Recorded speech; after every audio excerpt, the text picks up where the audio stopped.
WWE jacks the character and concept of Karrion Kross and gives it to AJ Styles. WWE takes the real-life situation of Karrion Kross and turns it into a storyline for AJ Styles. Was Kross done dirty, filthy by World Wrestling Entertainment? And does WWE truly believe their audience is stupid? And if so, just how stupid? We'll talk about what WWE had AJ Styles go out on Monday night in the promo that he cut. Not for the Netflix viewing audience, just for the live crowd. A planned promo, completely scripted. BC's got the deets. Why it was cut and what it leads to. We'll also talk Bryan Danielson recently locking up a new deal with AEW, so now he can speak freely on WWE because there's not really a chance he's going over there anytime soon, and he's wasting no time doing such. Bryan Danielson opening up and giving you his candid take on WWE counter-programming AEW and questioning the motives of the conglomerate from Stanford. And Danielson also giving you his candid take on if he sees AEW as a real threat to WWE. His answer may shock ya. And speaking of shocking, I have the numbers, the ratings for this week. Raw hits another all-time low. Smackdown, could AJ Lee boost them at least back on track? Last week, the Blue Brand pulling in a 1.1. This week, going against the Kansas City Chiefs on the NFL's opening weekend. It's a tall task. Could AJ Lee put the Blue Brand back on track? You bet your ass she did. And we'll also talk Dynamite. This past week, pulling their lowest number in show history, which is making tonight's show so massive. They have to get those numbers back up. BC will have a candid take and talk on the situation. It's all coming up in today's Amped Up Friday, the 10th of September of the year 2025. When are we gonna do it? Not tomorrow, not this weekend, Thanksgiving, Christmas, 2035, we gonna do it right now.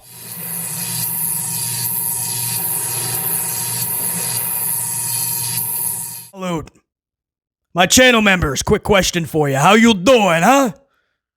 Channel members, hopefully you guys are crushing the day, fully amplified. Appreciate the support always, top to bottom. Channel members, salute. We'll get to the ratings coming up. We'll get to Bryan Danielson opening up about WWE's shady business moves as it pertains to AEW. Oh, that's coming up. But I want to start off with this big story, and I'm kind of surprised, but not too shocked, that this became such a big story. I asked a question in the opening monologue. Does WWE truly believe their audience is stupid? And unfortunately, the answer is yes, they do. And a big reason they believe that is because of the law. A lot of the audience is gullible. A lot of the audience, they will take what Hunter Hearst Helmsley, Paul Levesque McMahon is serving, even if it is complete BS stew, they'll devour it. They'll come back with their little wooden bowl and wooden spoon, and they'll say, "Please, sir, can I have some more?" Of course, WWE believes their audience is stupid. WWE believes that their audience will not ask questions. That's why if you ever watch a Raw, Smackdown, you can watch a pay-per-view. Nothing makes sense. Most anyway. 90+% of every show. Bare minimum. I'm not just throwing that number out there. Bare minimum. I do these reviews nonstop. I'm telling you, over 90% of every show makes no sense. And they don't want you questioning anything. You devour the BS stew, you come back and you ask for seconds. You be a good little fan. They pat you on the head and they send you on your way. After, of course, they take all the money. Monday Night Raw ticket, $12,000? You got it. Smackdown, you want to go to the show? $7,000 for a nosebleed seat. You got it. You take Discover? American Express? You want to go to a house show? You want to sit in the 36th row? $4,000. You got it. They'll take all the money, but they'll give you nothing in return. Nothing makes sense. They don't want you questioning. And if you do, you're not a real fan. If you don't like where the product is headed, if you're questioning why there's a lack of storylines and larger than life characters, the boss, Hunter Hearst Helmsley, Paul Levesque McMahon, will tell you you're not a real fan and that you can fuck off. That's real, by the way. He literally has said those words many times. How many companies do you know where the boss would tell the consumer that if they're not happy? Hunter Hearst Helmsley. WWE does that. So they want the fans that won't question anything. So what am I getting to, right? This past Monday, you didn't catch this on Raw, or at least the majority of you didn't, because this was in a, quote, commercial break. Now, depending on what tier Netflix you have, maybe you didn't go to commercial break. Maybe you were able to hear this. But they sent AJ Styles out there this week. I believe he was in a match. I did the review. I already forgot it, thankfully. I think he was in there with the espresso, macchiato, cappuccino, frappuccino, latte. Grande latte, right? You got to get the size in there. You could make that a venti. Nobody's going to care about that match. But before that match, the majority of us were in a commercial break. But Helmsley had AJ Styles out there on a live mic.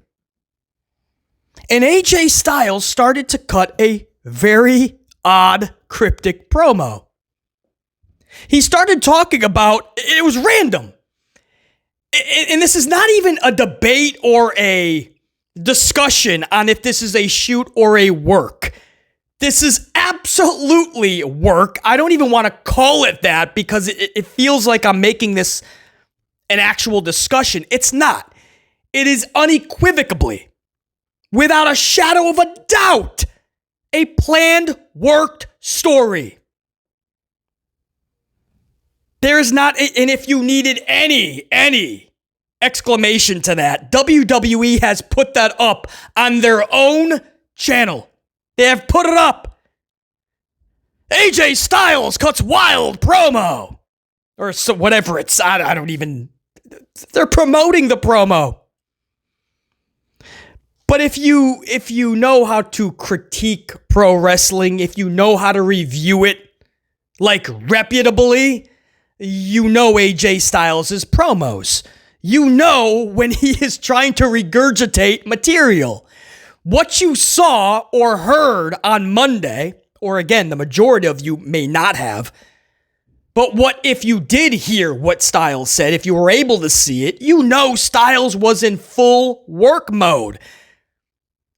Promos has never been his strong suit. His strong suit is the wrestling. Ironically, Styles can carry storylines. He's really good with storylines. He's just never been great on the microphone. That's hard to pull off. Usually, to have good storylines, you have to be good on the mic because the promos are about 70% of it. But Styles has always gotten by around the promos. But if you listen to this, a lot of it was cringe because he just was uncomfortable. He's trying to remember everything that he's got to regurgitate. That was a scripted AJ Styles promo. If you've seen one, you've seen a million. I say that because I study these wrestlers, obviously. I am a reputable reviewer. A harsh but very fair, reputable critic in the industry. I've covered nearly all of AJ Styles' promos. That was as scripted as any other. And again, WWE is promoting it on their social media and channels. if you needed any more confirmation that it's complete work. But that shouldn't even be a discussion. Obviously, it's a work. Because it came out of it doesn't even make sense. What are we talking about? Styles had a live mic. And Styles starts talking about how he's sick of, I guess, how he's being booked. He says it's almost like he's being set up because somebody, the boss is Helmsley, is taking away everything that could help him be a winning superstar. They took away Meechin from him. They got rid of Gallows and Anderson. He literally says somebody back there, again, that's Helmsley is the head guy at Gorilla with the headset. Somebody's got it in for him and doesn't want him to be in WWE. Where's all this coming from? It doesn't make sense on a billion fronts. First of all, AJ Styles is a winning pro wrestler. If you look at his W's and L's, he's not 50-50 booked like the majority of the roster. AJ Styles actually has a winning percentage that is about 25 to 30% better than most on the roster, bare minimum. So he's not a losing superstar. He just needs storylines we care about. That's what's been the missing ingredient for years. So you can't even say that they took everyone away to make you a winning superstar. You already win a ton. That's not the problem. So that didn't make sense. Then all of a sudden, out of nowhere, somebody backstage has it out for him. Somebody backstage doesn't want him to be in WWE. Where's this coming? What the what are you talking about? Who? Byron Saxton? Nick Aldis? Tozawa? Candice LeRae? Who doesn't want you there? Helmsley, right? They want to drop because that's been the seed planted. All you've been hearing for the last couple of days now is, oh, AJ dropped a pipe bomb on Hunter Helmsley, and I guess WWE is not happy with it. Guys, there's fans that are literally running with this and thinking it's a shoot. Guys, I don't think this was scripted, man. It didn't air on Raw. This was just for the live crowd. And guys, I'm hearing that Helmsley's actually pissed. And then you literally see WWE promoting it on their channel. AJ Styles cuts cryptic promo on WWE. What? WWE's just happy to put that out there? They're all excited to get the views because everybody's chattering?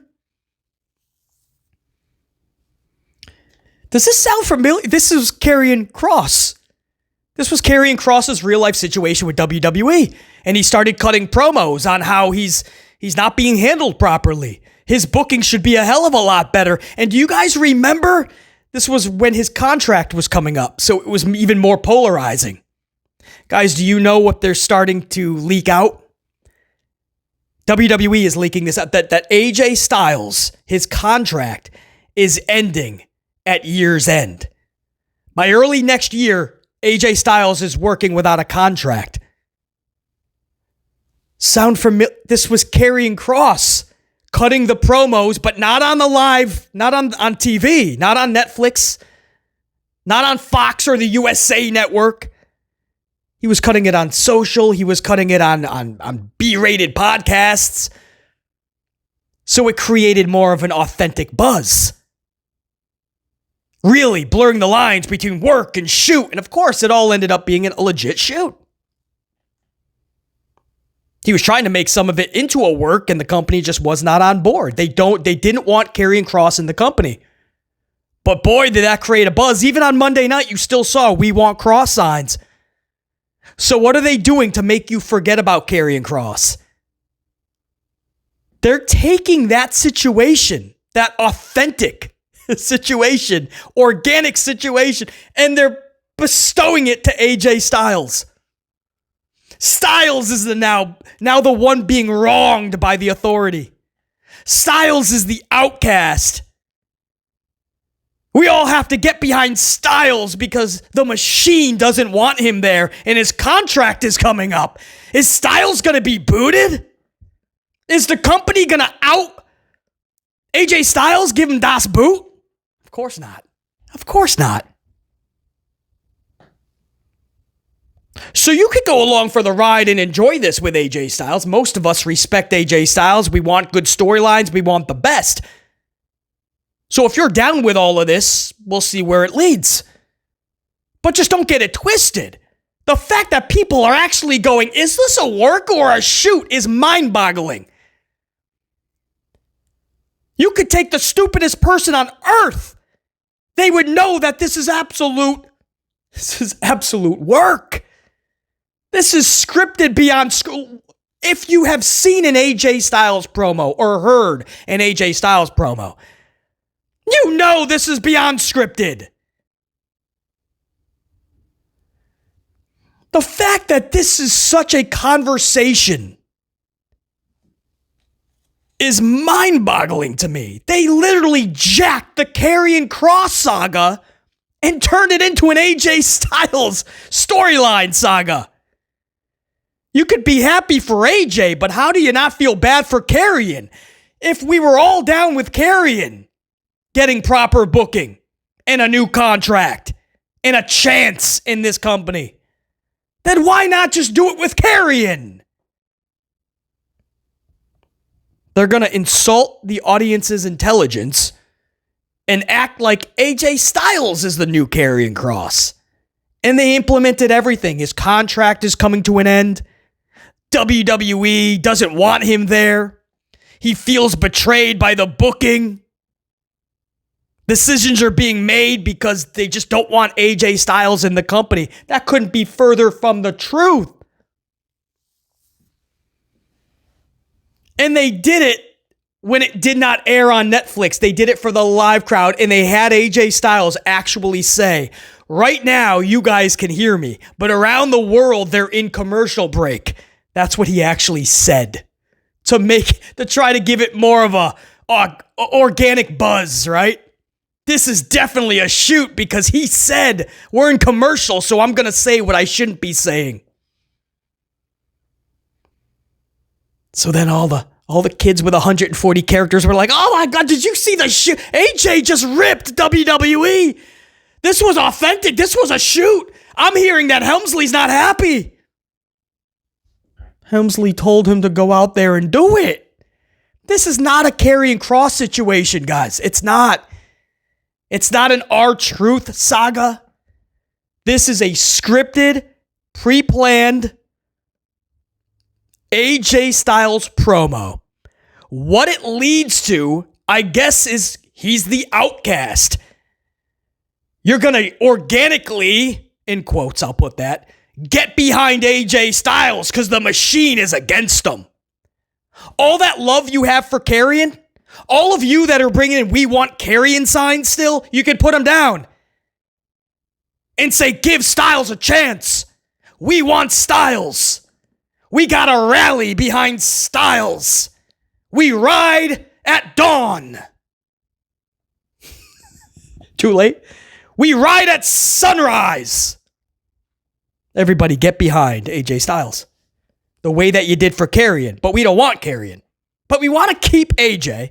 We don't want to give him too much. What if we just give him the Karrion Kross organic storyline that was developing before we booted him? Before we chose not to re-sign him and take him back? That is clear as day of what they're doing. So I want to be happy for Styles. It's something. But I can't help but feel like Kross got done dirty, filthy. What makes this even more weird, is that it's AJ Styles. It doesn't fit. With Karrion Kross, it fit. He was a legit outcast, right? His situation was believable because it was reality. You had to believe it. It was the real deal. And Karrion comes off as, a dude that you could see WWE not really wanting. AJ Styles, we know they all adore Styles. It doesn't fit. And the fact that it came out of nowhere, all of a sudden he's concerned with his booking. All of a sudden he wants Gallows, Anderson, and Meechin back. To form some bootleg Dollar General version of the club?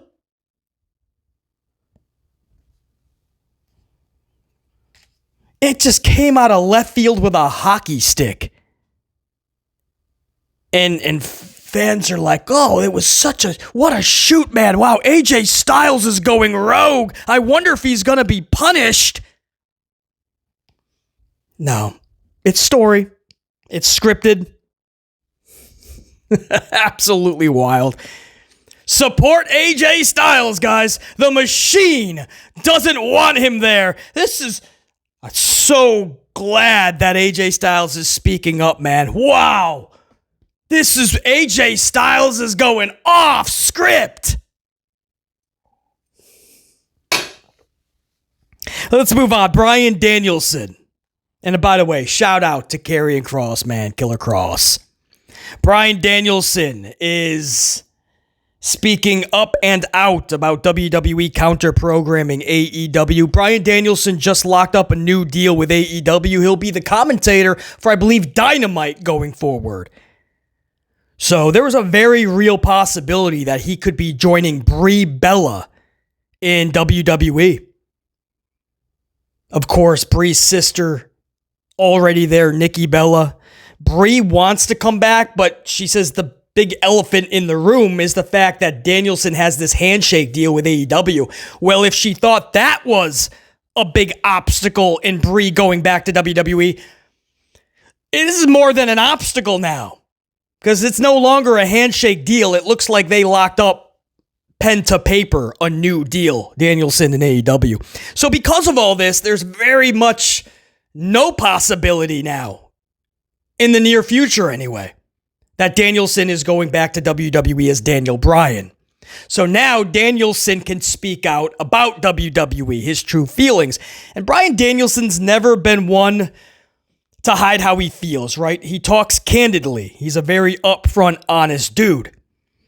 And he's questioning the motive behind the counter-programming. The fact that it's being done is one thing, but what's the real motive? And he digs a little deeper, and Danielson actually says, this is basically a quote. If not exactly, it's almost an exact paraphrase.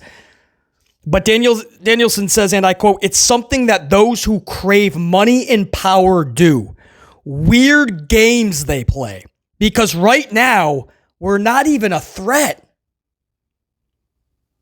So he says these are just games that people that crave the money, that already have the money and power, and crave more money and power, this is just what they do to get off.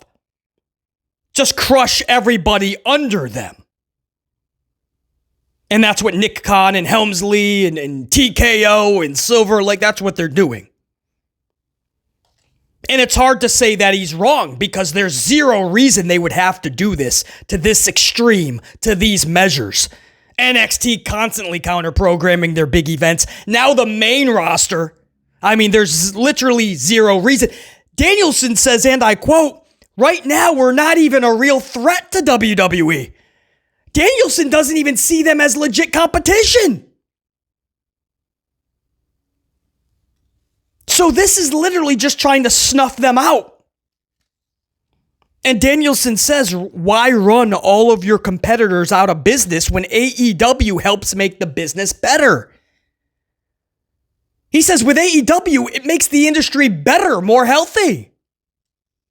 So why snuff everybody out? I do agree with that. It depends on how ruthless the business owner wants to be, right? If he's ruthless enough and he has the means, he could absolutely snuff out all of the independents, all of the smaller companies. But you can also look at it as these companies, these subdivisions, whatever it is, they're going to help the industry and help drive more business for you. I do not think that a monopoly, especially in the professional wrestling industry, is healthy or good.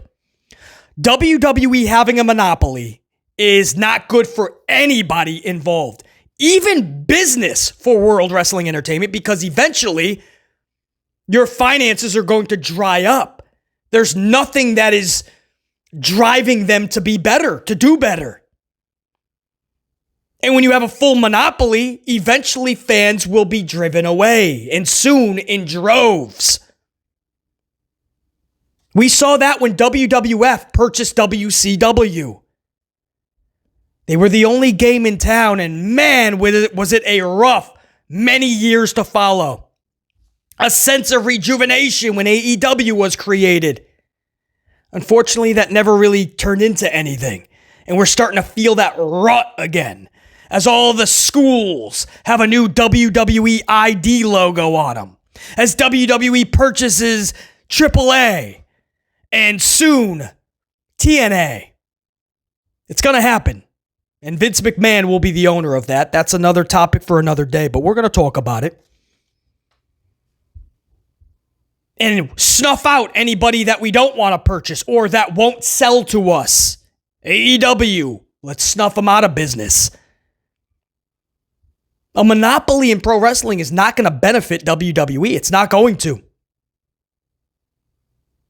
It'll make for a dry product. It'll turn your fans away in droves. It'll dry up your revenue. We know this because it's happened in the past. So Danielson is actually right. What's the purpose here other than power and greed? That's the only reason. They're not even a threat. Guys, Dynamite pulled a 472. A 472 last week for Dynamite.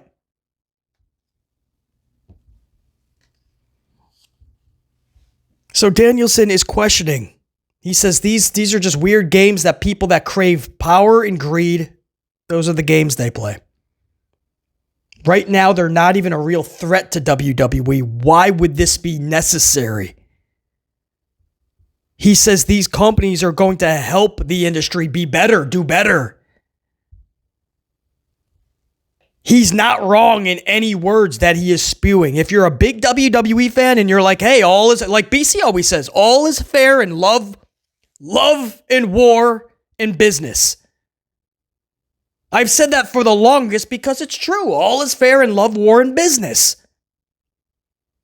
But you have to have a reasoning behind everything you're doing. Snuffing out a company that's getting 472 just because you can't stand to have them in conversation. Because what they're doing is they're hurting their own product, man. Putting their big shows against AEW. Yeah, you may crush AEW, but you're also hurting your business. You're not putting all of the focus where it could have been. All because you don't want AEW to have one night of trending topics or trending hashtags. Trending news sources. You can't have them have a night out of a month. Power and greed. I think Danielson said it best, but I think probably the part that's really going to shock everybody is when he admits right now AEW is not even a threat to WWE. I think most of us know that. We understand that. You look at a blue brand, for instance, that's on cable like Dynamite, pulling over 1.5 this week. We'll get to that. AJ Lee helping that out. And then Dynamite not being able to hit 5. And even if you want to throw in, I'm giving you at best 30 to 40,000 max viewers. I'm not giving you any more than that. There's no proof. There's no evidence at all that Max is bringing in 50,000 AEW fans. There's nothing like that. So I'll give you 30 to 40 to be generous. You're still just hit 500,000. The blue brand triples that. Raw's going so far backwards, they may meet Dynamite. If Dynamite can go up a bit, Raw keeps slipping, they might meet. But AEW still has so far to go. But for Danielson to admit that they're not a real threat right now, I think that's going to be the big story coming out of this. But the big line that I'm taking is it's weird games that people that crave power and greed. It's the weird games that they play. Money and power. I mean, that sums up WWE in a nutshell, man. Danielson, once again, delivers on his honest take. And there's a lot of reality in it. I want to talk the numbers real quick, man. Then I'll get you guys out of here on your Wednesdays. Raw pulled its lowest rating in show history, on their short history on their Netflix run anyway. A 2.4 for Monday Night Raw. Now, again, this is a 7-day delay. So this is last week's number. This is coming off the Clash. So you're hoping you pop a pretty damn good rating because everybody wants to see the fallout from Clash. Nobody cared about the fallout from Clash. Nobody cared. A 2.4. And if you're thinking Monday Night Football, this past week was opening weekend. This is for what? September 1st. The season hadn't kicked off yet. What do you mean Monday Night Football? This wasn't for this Monday, guys. This is a week delay. Netflix is always on a week delay. So it was not Monday Night Football. And they scored a 2.4. And that was 7 days of counting viewership, not just one night. That's how Netflix does it. They count a full week. That's why we're always a week behind on the numbers. So a full week with no NFL opening season competition. A 2.4, lowest in show history. Global, not domestic. Domestic we don't have. That's got to be probably a 1.1 to a 1.2. That's probably the lowest in show history as well. You think Netflix is happy about this? Of course not. You think Netflix right now is trying to find a loophole to get them out sooner than 5 years? It's a 10-year deal with an opt-out after 5. You're damn right they're going to opt out. But Netflix is probably trying right now to find a loophole. They don't want to go 5 years. Netflix is pissed. Smackdown. They pulled a 1.1 last week, lowest in show history. Isn't that sad that this is the theme that we have to talk about? Lowest in show history, lowest in show history, lowest in show history. Doesn't matter the company. AEW Dynamite, lowest. Raw, lowest. Smackdown last week, lowest. 1.1 last week. AJ Lee was the big talking point this week, but could AJ Lee bring them back to their average 1.4? They were at a 1.1. To get back to a 1.4, you better hope AJ Lee can bring 350,000 viewers with her. Going up against the opening weekend of the NFL. Not just the opening game either, man. They were talking the Chiefs. Taylor Swift's Chiefs versus the Chargers. So you have to pull a rabbit out of a hat or out of your ass to get out of a 1-1 going against the Chiefs, the NFL's opening weekend. That's a lot of pressure on AJ's shoulders. Could she at least get back to a 1.4? Guys, SmackDown pulled a 1.58 from last week's 1.14.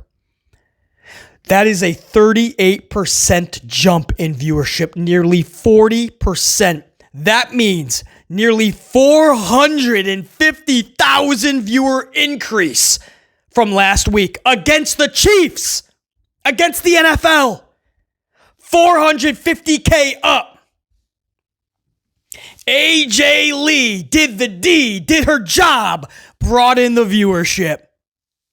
If you're wondering, the demo was up nearly over 75% in the demo? How is that possible?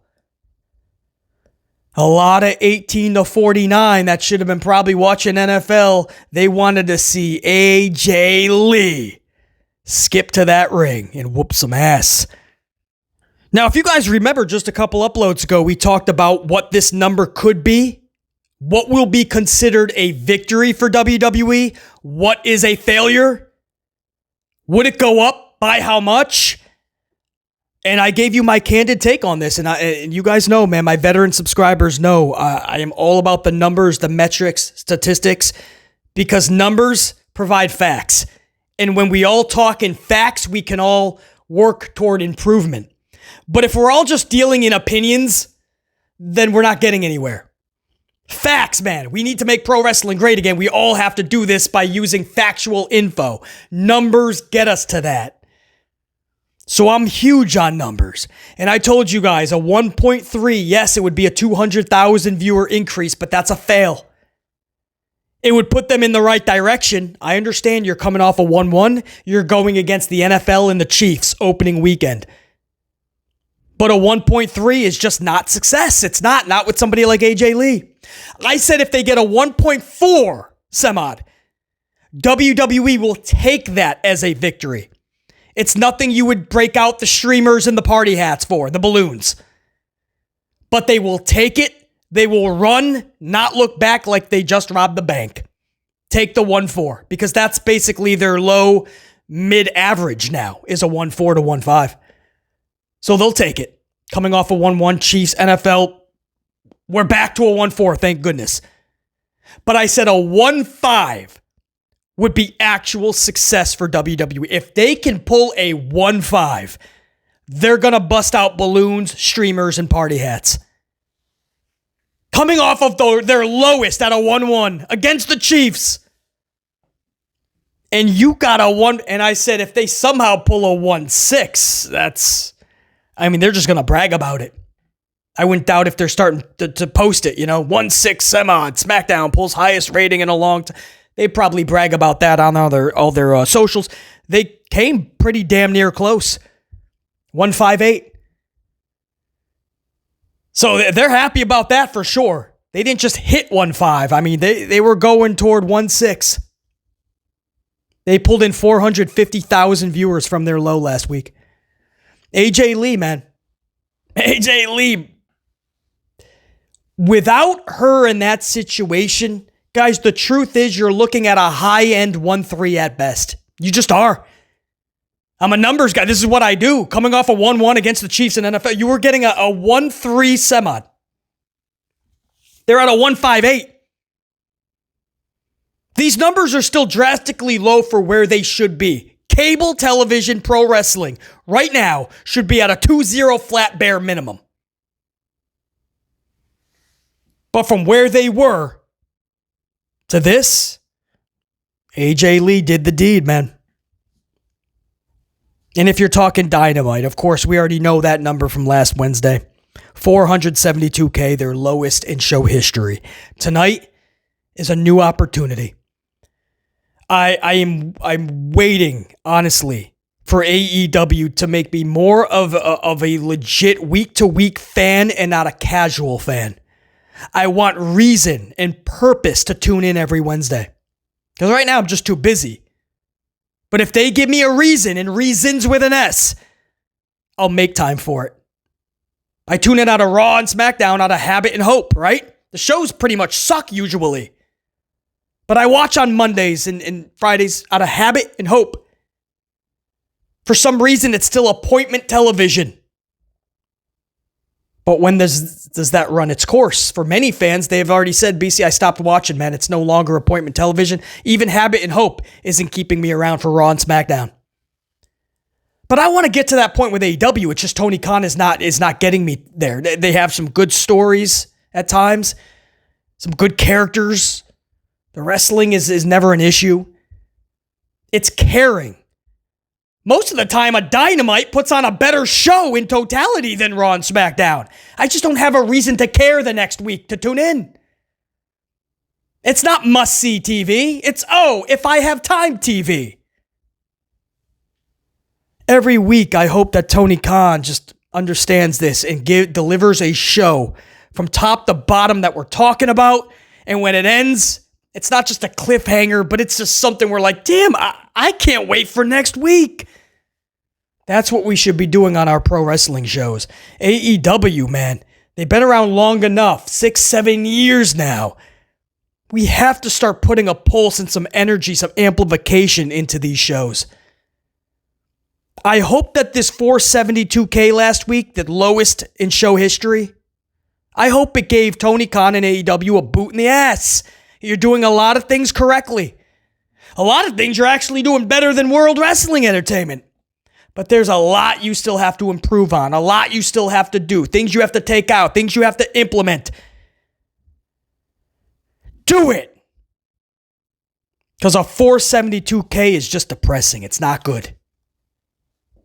I think if you're a pro wrestling fan, I think you're rooting for AEW to do better this week. I don't see how they're not gonna. I don't see how they bare minimum don't get back into the fives, right? 472, extra low. And maybe there's just a plethora of things that it was like the perfect storm. You got to believe they're at least getting back into the fives, but they need to do a lot better than that. 600s, 700s. This is a company that Months back, man, their average was 950, and we were talking, man, they're this close. You got to hit 1 million, or they're this close. 950. Can they get 1 million? And now we're like, can they hit 500,000? Guys, that's what I got for you, man. I told you there was going to be a packed, jacked, stacked show with a lot of good conversation, topics, discussion, and that's exactly what we delivered. Until next time, and there will be that next time. Top guys, we are out. BC in the unit saying check you. 44 dive, that's a wrap. Salut!